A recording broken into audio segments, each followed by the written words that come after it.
So it's really an honor to get to be with a group like this and get to learn in a variety of different styles like we did this morning and now here.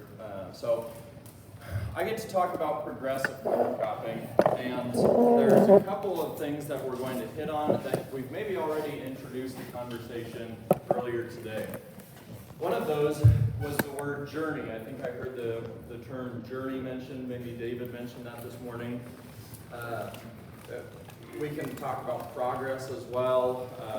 I think there's going to be several terms that we've already hit on. And so it's fun when things line up. It's unsurprising when things line up between different parts of the day. But specifically, I want to talk about progressive cover cropping. And that root word in progressive, progress marks a journey. When we're on a journey, we've got a starting point, we've got a direction, and that direction is determined by the goal. So when I woke up this morning and I was on my way down to Hiawatha, Kansas, or to the various locations here, I had a goal.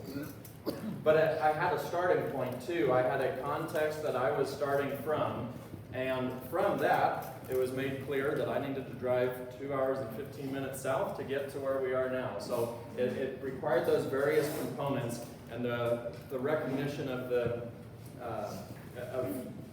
of my context and how I needed to get where I was going. So progress, journey, growth.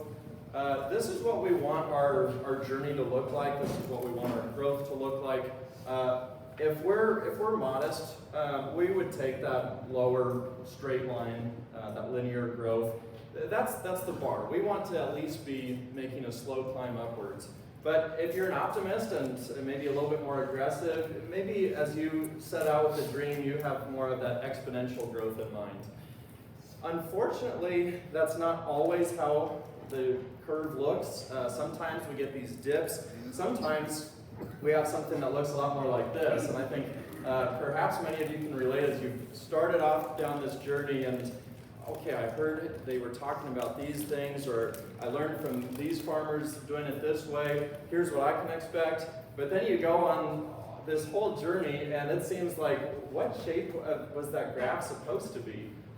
So it gets discouraging when we look at a graph like that one on the right. But if we were to go back to this chart, I don't know what this chart is representing or what specifically it was made for, but there's a couple things I'll point out from here. Obviously the shape, in the macro scale, we've got something that had a significant trend upwards, up and to the right. That's what we want to see. If we were to zoom in a little bit more over a couple year span, we've got some major dips there. And so if we were trying to evaluate our soil health success and we hit a year like maybe 1940 and then things go down for a while, that gets pretty discouraging. And I'm not going to suggest that maybe you're about to hit a 10-year span of things really not working out on the farm. I hope it's not that way. Whatever this chart was specifically representing is showing that those dips happen, but it shows that overall things do get better. And that really is the case with soil health too. So why I want to point this out is to just acknowledge that there is a long-term vision that we need to take with this. And we have to have the grit, the encouragement around us to be able to keep going, knowing that all these principles are true. We have to have somebody walking us through it and that long-term vision to keep going in this way and not try a cover crop one time and say it didn't work. I'm not going to try that again. So on this journey, again, the direction just happens because of our starting point and the goal. If we were to look at these, and maybe especially that goal, you've probably seen lists like this before. Maybe through the Smart Mix calculator, you've seen what are your resource concerns or your main goals that you're trying to hit on. And so maybe you want to just simply prevent erosion. Or maybe you've got the goals of weed suppression, or maybe you're really thinking about how can I reduce my fertilizer bill, nitrogen fixation. You've seen lists of goals like these, but it becomes more real when you start thinking of it in terms of your specific operation, or in my case, as people are calling in, asking for our help with cover crops. And so these are true stories. These are maybe not verbatim, but inspired by true events. These unfortunately happen, pictures like this. So instead of just goals on a bullet point list, I hear things like this. Last year we had a spring windstorm that blew for 3 days. I don't even know how to estimate how much soil I lost. And unfortunately, we continue to see pictures like this. These aren't just black and white photos anymore. We continue to see these things on an annual basis. So that might be the starting point. That might be somebody's context that they're beginning with. And there's a recognition, a light bulb that comes on, knowing that there's maybe a different way to do it, or a different place that they at least want to be. And so perhaps this is what that next step in the journey looks like. So I was skeptical still about cover crops. I didn't want to go all in on it, and I would say that's a great strategy to take. So I just planted these acres over here to it. And that, by contrast, I still got the same type of wind events, but my acres were protected over here. I got that erosion protection because of that cover crop and trying that out. So that's not the destination, but that was the goal that was being pursued. That was the direction that he's on, and I think they're starting to realize those benefits of just simply holding the soil.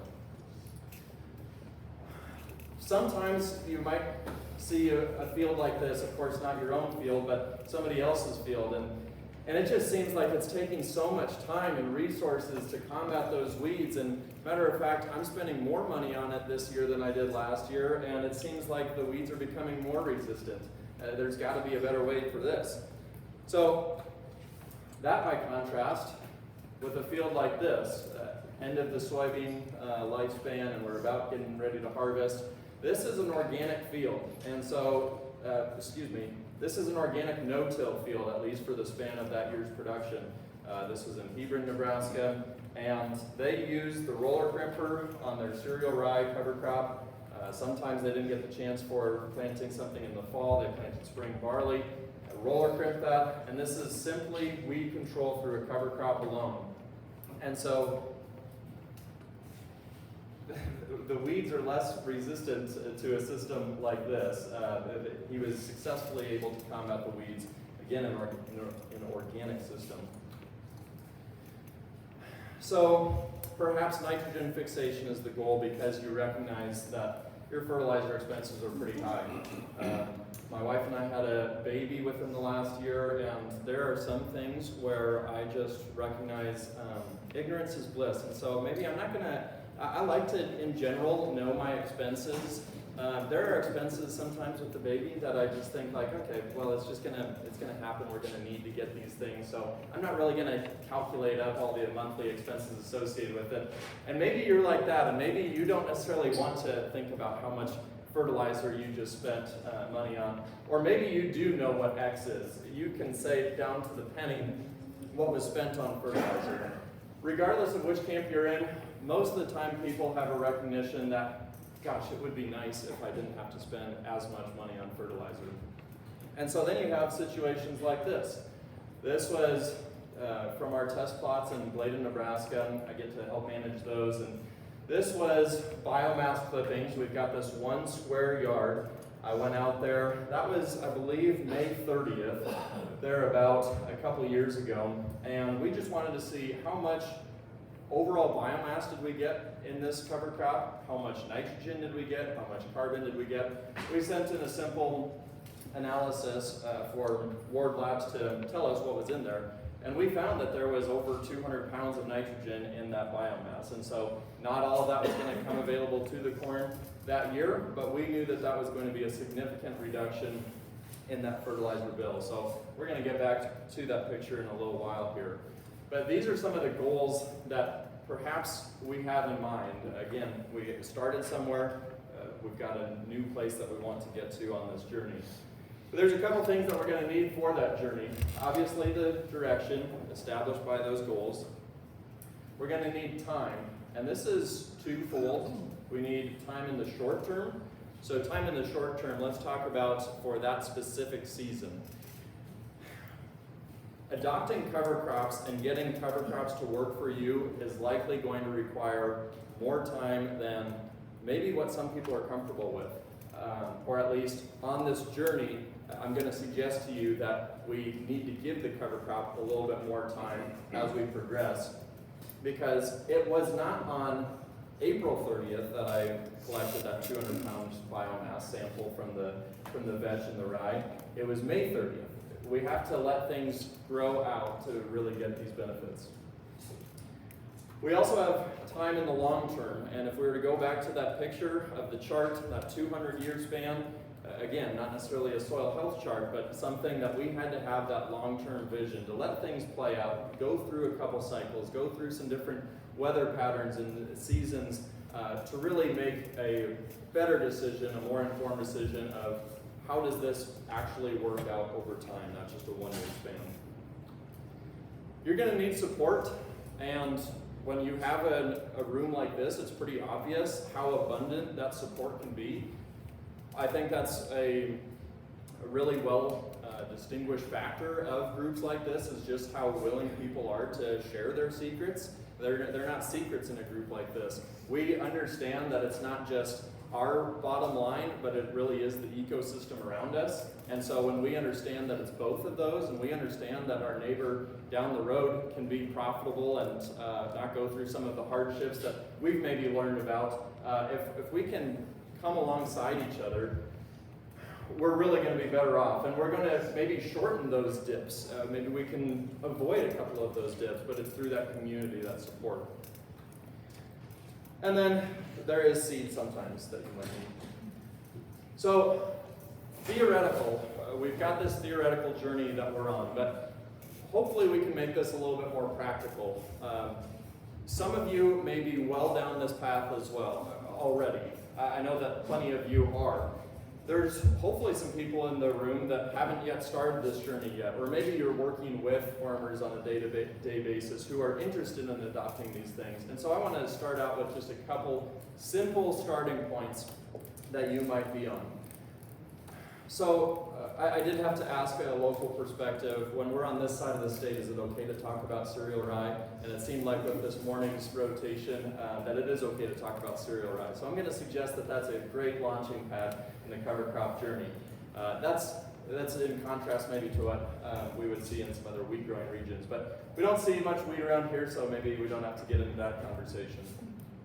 Cereal rye ahead of soybeans. I suggest soybeans instead of corn as the number one, because we've got that more synergistic effect.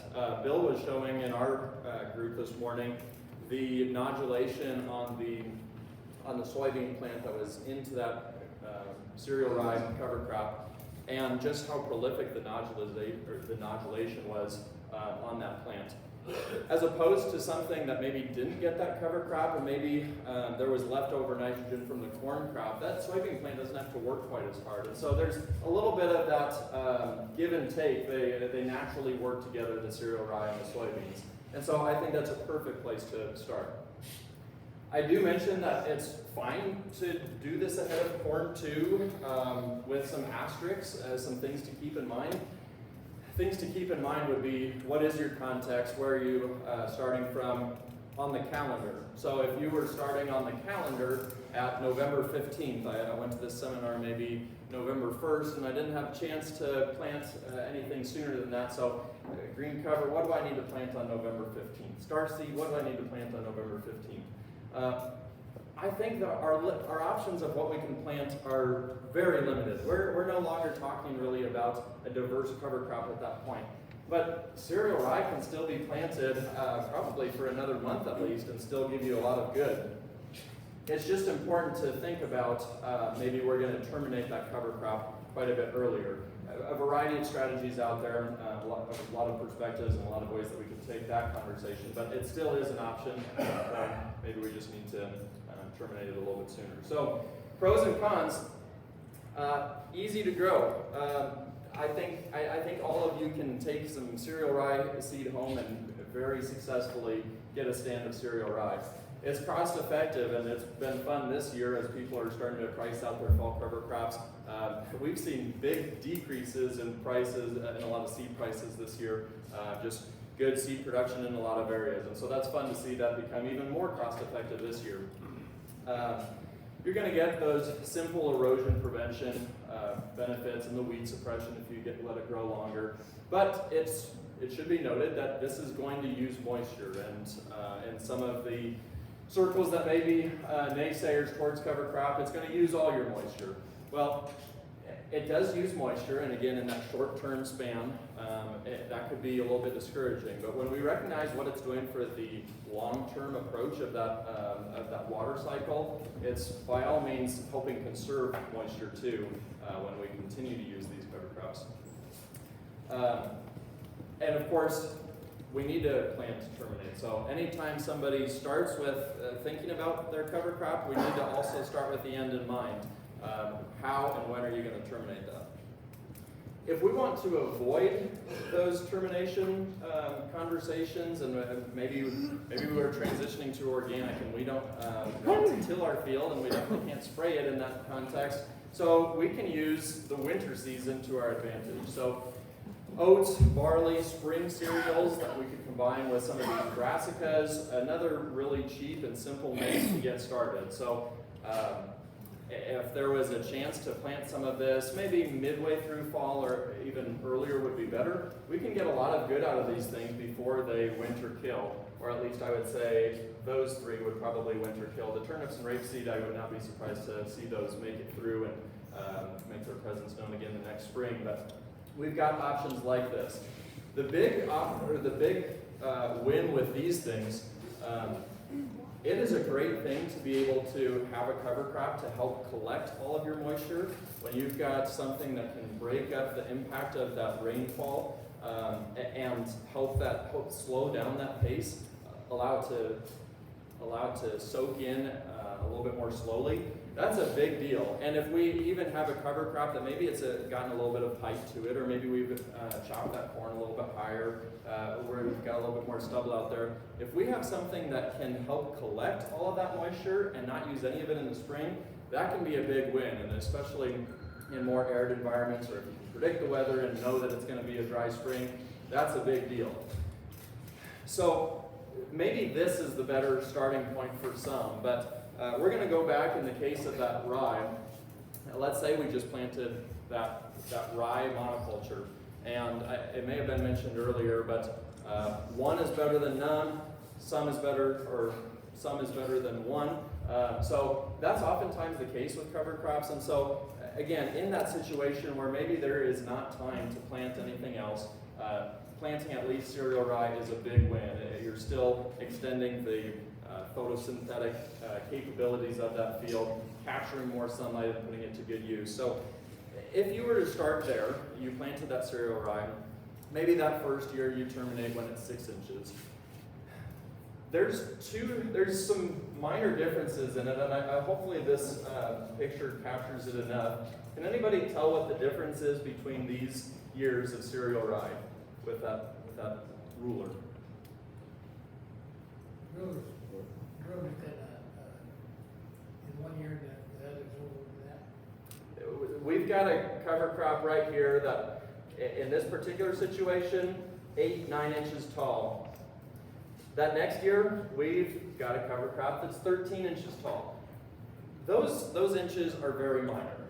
For the sake of, if we were to really drill into the differences there, it's very minimal. But what I want to show is that this could be a very simple step on the journey that you may be on, simply by letting that rye grow just a little bit longer. But it should be very consciously that we're making this decision. It should be very thoughtfully done as we're starting out on the cover crop journey, how we manage this biomass, how long we let this grow for. And that's because carbon and nitrogen is a real topic that we have to consider, and especially if we're going from something at fields that haven't seen these cover crops before, as we introduce more biomass to these fields, that's a lot more to digest. And so we have to be thinking about what type of appetite does my field have this year? Can my cover crop handle 6-foot rye? Or can it only handle 6-inch rye? We have to figure out where we're at on that. And that's not just a carbon to nitrogen ratio conversation. That might just be your comfortability for that year, or that may be a grower's comfortability for that year. It's a little bit daunting going into 5-foot cereal rye versus something that might be 4 inches above the ground and brown and crispy by the time we go and plant into it. So some of it is just how familiar you are, how aggressive you are, how comfortable you are, but it is really important to consider that carbon to nitrogen ratio. So when that cover crop was 9 inches, that is going to break down very quickly after termination versus, again, maybe we don't see the difference there when it's a couple inches taller, but let's say that it is 4 feet tall, that carbon to nitrogen ratio has shifted, and we now have something that is going to digest a little bit slower. When was it mentioned the continuous no-till corn, and how is that possible? That soil had become accustomed to cycling things really fast, and so as you continue on this journey, you might have to figure out how you're going to add more carbon to the system. If you are starting to think, well, maybe I can get something planted in a way or in timing that allows me to diversify a little bit more, oftentimes the first thought is, what legume could I put with it? And so there's a variety of legume options, and as we continue further south, we have a lot more options, but I think you could pretty successfully get at least the first 2 of these, and I think winter peas, we usually talk about south of I-70, we can get those plants a little bit safer.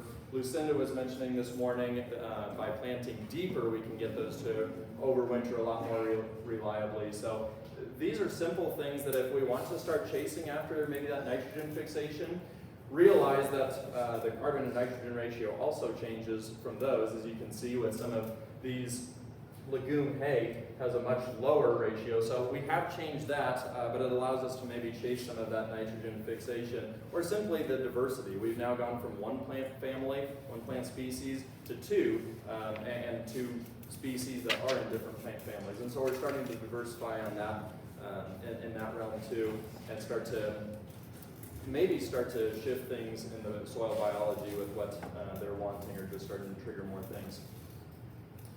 So, progressing from there, as we continue to diversify, maybe you've gone from cereal rye and then you've added winter peas or hairy veg, but maybe you have a chance to plant something a little bit earlier in the season yet, and we can get radish in there, we can get flax in there, and we can start to add more species.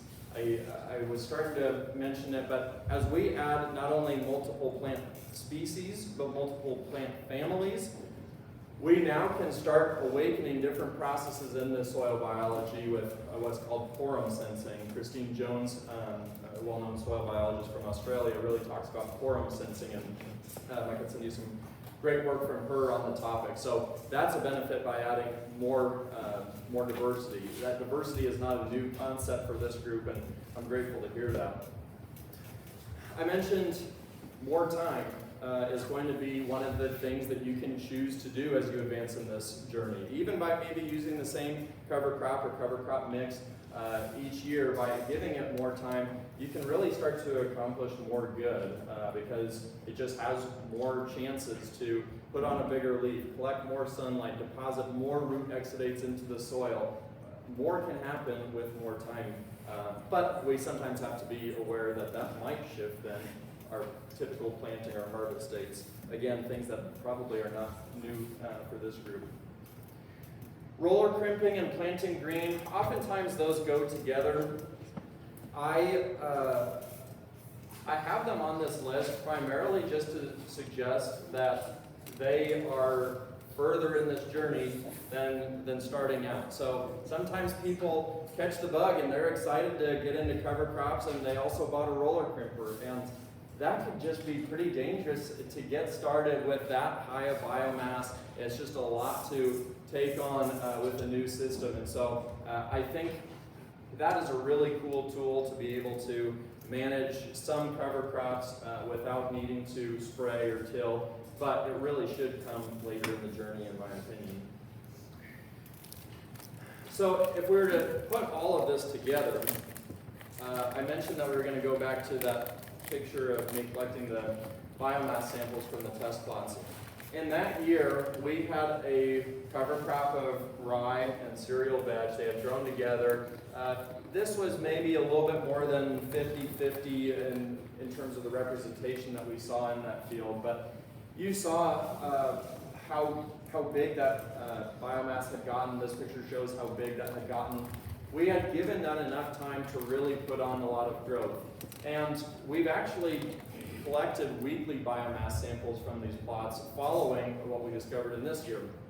And so on May 1st, we were really disappointed with the amount of veg that we saw out there.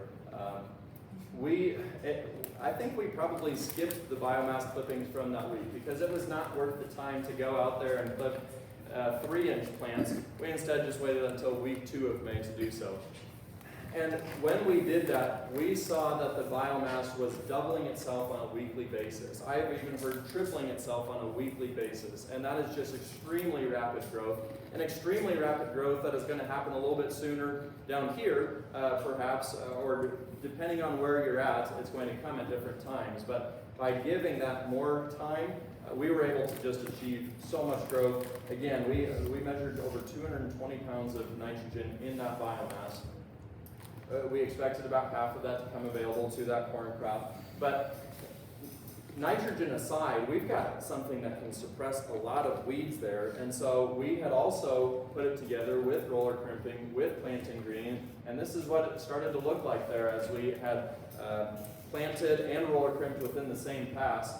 Just a couple days later, maybe a week or 2 later, we were starting to get some beautiful, healthy-looking green rows growing in this system. I think there was some starter fertilizer applied with this. But what you see is what we call the ultimate weed and feed. We've got a video on our YouTube page called the Ultimate Weed and Feed, and we're discussing that this is now a slow-release nitrogen fertilizer out there, combined with some higher carbon plants like the rye, that was going to continue to provide us those weed suppression benefits all season long as it continues to break down and start to feed that corn a little bit more nitrogen when the corn needs it a little bit later on. And so just a beautiful system as we start to put all these things together. So it's exciting when people call and say, I think I want to plant a legume to alleviate my nitrogen fertilizer bill. It's really the combination of these practices and with more time that we can actually make it do what we hear it can do. So getting into a few other concepts that we can try. Corn interseeding, I don't think there was any conversation around that today, but corn interseeding or companion planting, maybe even with the beans. This is something that I think people can look at. Definitely on a small scale, I would say the glorious results from it are yet to be seen, maybe from a lot of the work that we've seen or the farm research that we've heard about. So it is very possible to get some good benefits from it, but it really needs to start with the goal that you have in mind and being willing to observe things. Being willing to observe things is probably as key of an ingredient to adopting this whole journey as anything. Going out there, spending time in the field, looking at what's coming up, what's not. I always like to ask people as they make their plans for the next year, how did the last year mix? What were the duds? What were the all-stars? What are the things that we need to cut? What are the things that we need to get more of in there? And it requires observation, you going out into the field to really know how things are working. So that's a possibility, but again, the goals are super important. So some people have the goal of nitrogen fixation and sharing that nitrogen with the corn. I think usually we talk about the following crop after that, but some people have that goal. Some people have the goal of pest mitigation. And this was actually a more exciting one for me, people seeing that the typical bugs that they were getting in their cornfield, they were still maybe there, but they were more interested in the buckwheat that was growing next to the corn instead of that corn plant. And so perhaps that's one of the reasons. I talked with a guy who does some custom planting for corn interseeding, and he said that he had probably 18 guys that he planted for that year, and every one of them had a different goal. And so just goes to show again that there's a lot of ways that these things can work out as long as we're willing to think maybe open-mindedly about it and willing to observe to know if we can actually cut back on the things that we hope this cover crop can help us with. Adding a small grain to the rotation. This is something that we oftentimes try to talk about, and I think Nick was doing this. If Nick is still here, we were at the farm there earlier. He was talking about how they are harvesting their own cereal rye, and we see that as a really good thing because you get to diversify the rotation. You got to give a chance for weed suppression at a different time, or you got to have a chance to grow something highly diverse at a different time. By harvesting that cereal rye maybe July 1st or end of June, you now can plant an entirely different cover crop mix than you can plant on September 15th. And so that's really exciting because you can have something that looks a little bit more like that bottom picture: sunflowers, sun hemp, sorghum sedans, brassicas in the understory. You can have all sorts of diversity there, and you can really put that to good use too. So it's doing wonderful things for the soil biology, but you can also graze it or have your neighbors come and graze it and put more soil armor on the, trample some of that in. You get a whole host of cascading beneficial effects that can happen from diversifying the rotation. Some people have even started to not only just provide an opportunity for that warm season cover crop at the second half of the year, maybe in that July time frame. Some people are starting to push the envelope, or maybe just think about how much is this corn making me? How much is this soybean crop making me? And they're starting to realize, I think I could actually start to make more money off of this by simply grazing it. And maybe that's even with quote-unquote pasture rent on those annuals, but the greater profit definitely comes from being able to take on some of that risk, go out, find some stocker cattle, graze them. Bill was talking about that in our rotation as well. So just wonderful things that can happen when we provide opportunities for new crops to grow. We can get things more diverse and introduce new plants that our field maybe hasn't seen before. And not only does this have to be within a grazing context, but there are some wildlife programs out there, different conservation programs out there that also have funding to help create fields that are going to foster great wildlife habitat. I've heard from Pheasants Forever about some of the some of the programs that they have locally, and so the fact that they have some funding to allow for this full season cover crop is really exciting, just to make it continue to pencil out, but to also be getting the massive soil health benefits that can come from that.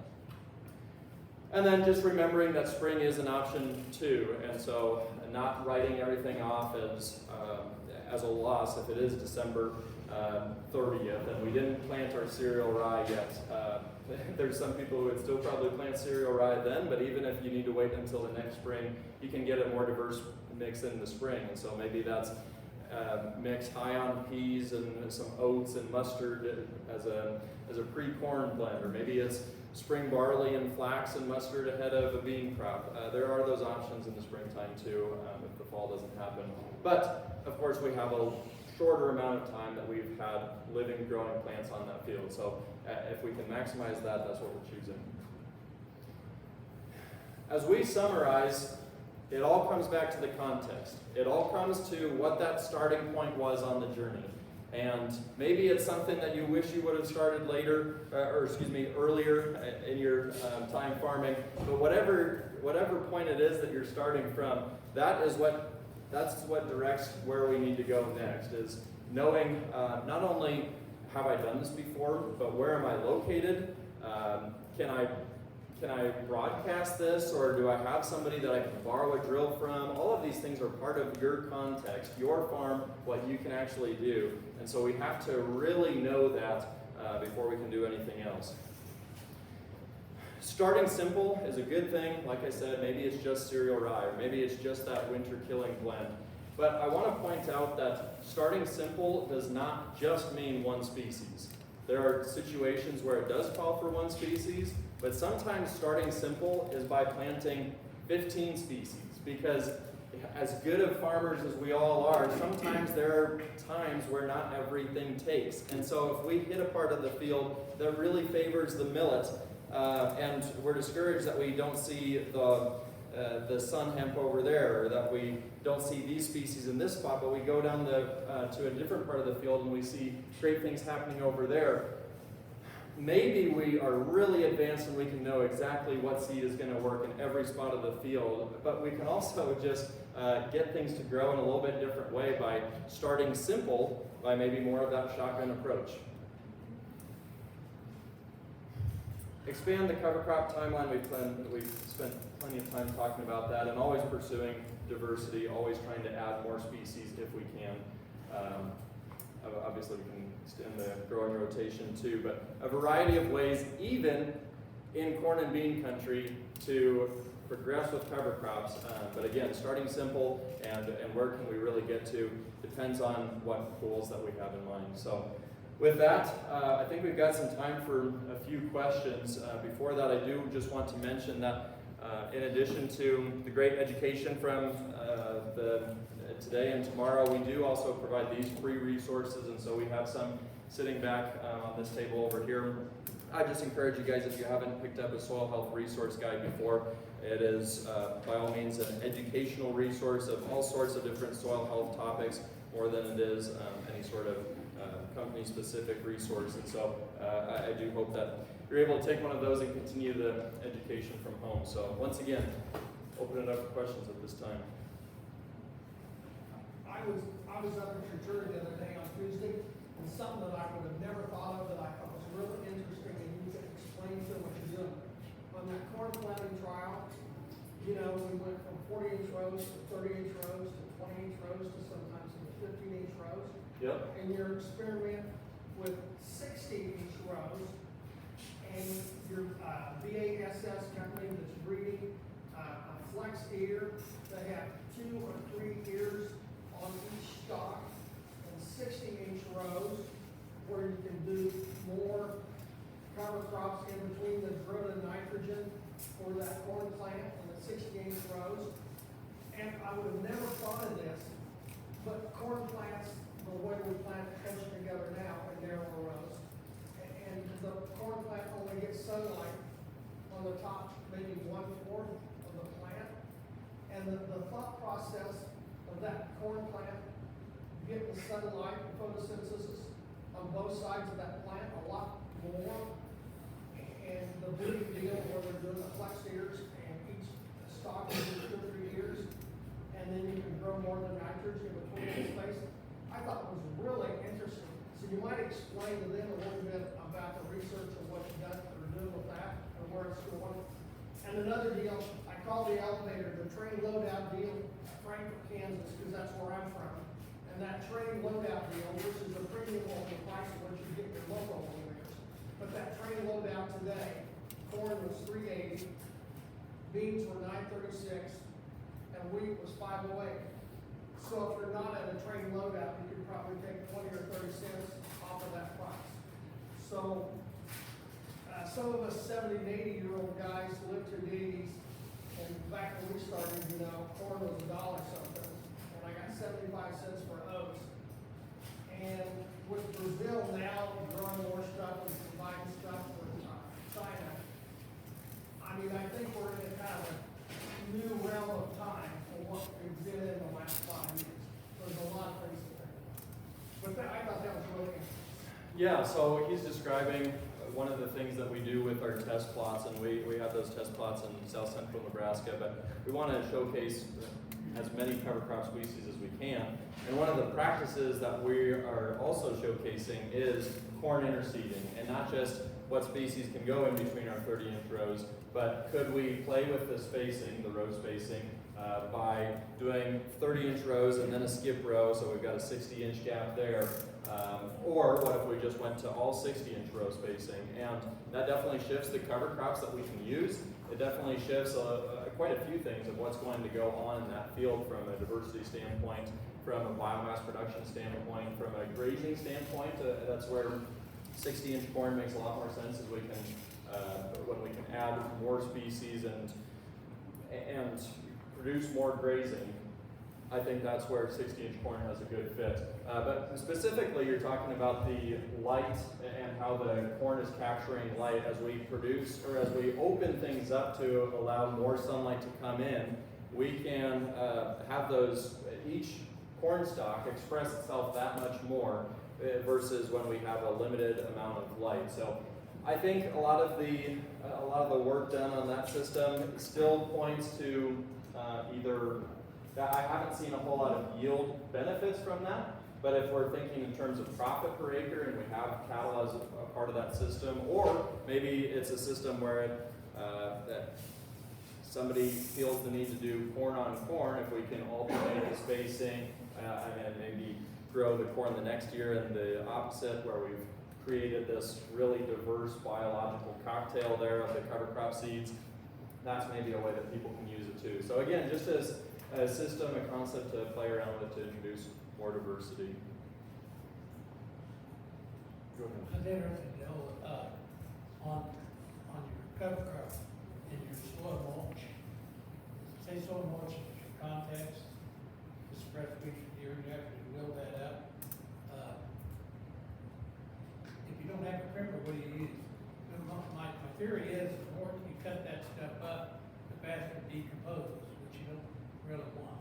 So, I don't use a straw chopper, and I don't, this year I had the rotary mow out, cut in a sickle bar, and I don't think I stole a rotor gripper. So anyway, and also how important is that ecosystem that you're making between the soil armor and the soil? There's an additional ecosystem there that's actually part of the system again, and then how important is that overall effect? Certainly, yeah. Anytime we can keep more residue on the field, and that's perhaps with cover crops, that's perhaps just with that residue management and keeping the ground more protected from those erosion events. But what we also get is, again, in the case of that winter killing cover crop, we've got a way to capture all of the moisture that we're getting without necessarily using that all the time. And so residue from the previous crop can be used in a similar way. Obviously, we hope to see that residue breaking down and cycling, because that's a sign that our soil biology is more active and is doing more work for us. But we still want to, it's a dance a little bit. We want to make sure that we keep enough residue out there too to keep the soil protected at all times. There's also some soil biology that started in that ecosystem in between the layers.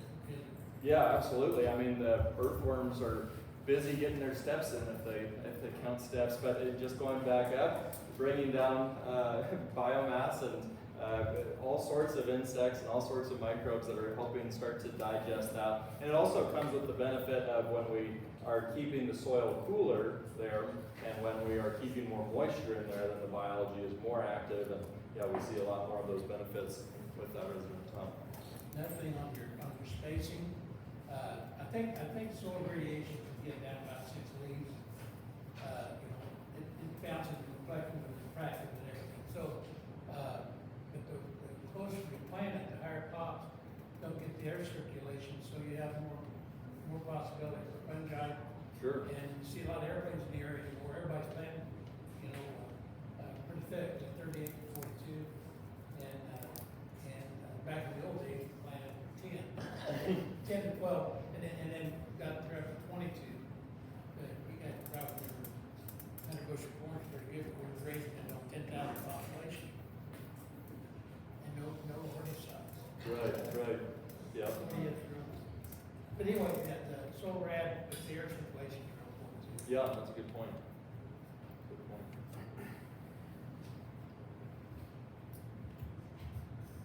Okay, well, if there's no further questions, again, thanks for letting me share with you, and please do grab a soil health resource guide.